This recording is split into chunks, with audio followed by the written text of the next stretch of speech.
Hi everyone! Welcome to the Empath Art Case, another love reading, timeless and general. Take what resonates lang po. Maybe some part of the reading makaresonate kayo, some part of it hindi. Tignan natin ngayon kung anong love connections, lessons in life, and guidance ang ating mababatid for this reading.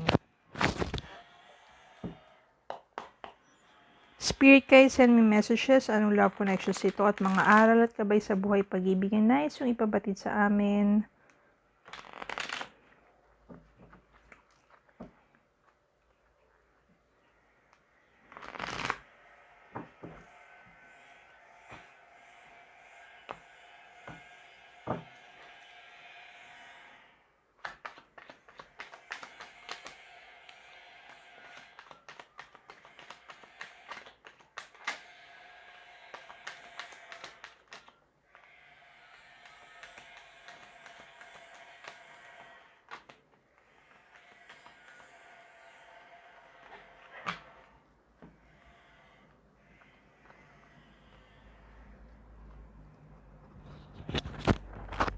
The High Priestess, the Emperor, the Sun, 10 of Cups, Ace of Pentacles, 3 of Wands, 7 of Pentacles, Ace of Wands,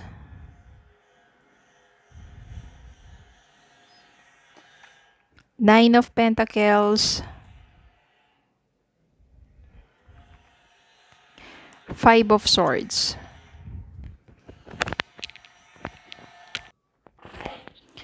Mahirap dito, 5 of Swords. Medyo complicated ang nangyari sa iyong love life. Siguro may mga bagay-bagay dito na about your person and you. And meron ding third party. Sabihin na natin forbidden love. Pero ang maganda dito, you keep thinking, eto nandito yung High Priestess, na parang mas sinunod mo kung ano yung tama doon sa forbidden love na yon. Inalis mo yung sarili mo doon sa complicated na situation na yon. Although you keep thinking of that person, maling pagkakataon, yan. Pero mas minabuti mo na lang na maging single at nag-focus ka na lang sa sarili mo. Because you know, that kind of complicated relationship will not bring you good things in life. Maganda dito, because you choose the right thing to do, kahit single ka ngayon, merong someone na maaring ma-meet mo. Someone who has very strong personality, the Emperor. Siya yung someone na mature, strong personality, yung talagang goal-driven. Siya yung someone na kung ano yung gusto niya sa buhay niya, nagawa niya at na-achieve niya yon.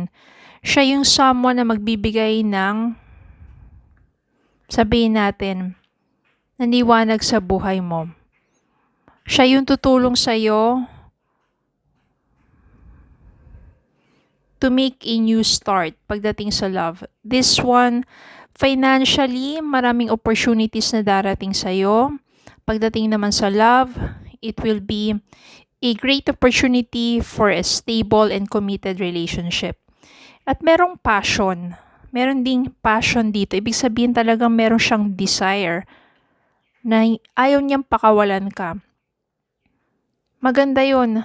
Kasi when you know to yourself that you are in a wrong relationship at sinunod mo kung ano yung tama, kahit sabihin natin na single ka, ganyan, darating talaga yung right person for you.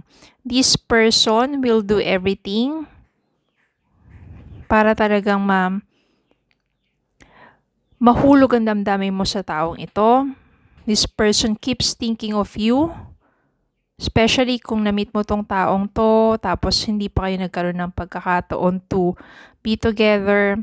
But at the end, kasi mararamdaman mo yung fire, yung desire sa taong to, yung sa puso niya. Yung pagnanais niya to be with you and to give you, to provide you everything that you need, to give you a deep, loving, committed relationship. At the end of the day, mahuhulog din ang damdamin mo sa taong to at magkakaroon kayo ng Ten of Cups. Ten of Cups is a deep loving relationship na kung saan punong-puno ng pagmamahalan. Kaya talagang nandito yung Sun, means this person will gives you bright future. This person will be the one to be with you until the end of time. Ganun yung nasisense ko. Sobrang lalim nito, no? Ten of Cups dito. You will have a happy family. Ganun po talaga. Kapag nandiyan ka nasadla ka sa isang maling relasyon, please, tulungan nyo yung sarili nyo na huwag mabaon doon.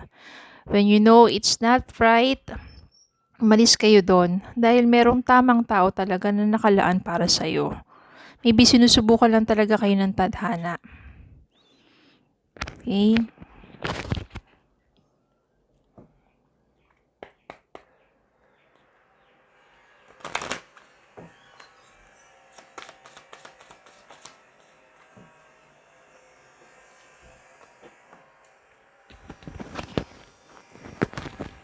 Meron ditong dalawang lumabas, retreat. It's time to disconnect from the world. Ito yung ginawa mo ng mga panahon na doon ka sa isang complicated relationship. Dinisconnect mo yung sarili mo from the world. At ito naman someone na natagpuan ka, maybe it will lead you into wedding. The situation involves marriage.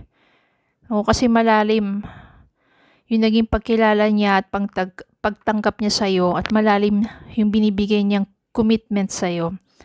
And this will lead into marriage. Okay, don't give up on love. Palagi kong sinasabi, don't give up on love. May mga taong dumarating sa buhay mo para bigyan ka ng lessons in life, patatagin ka.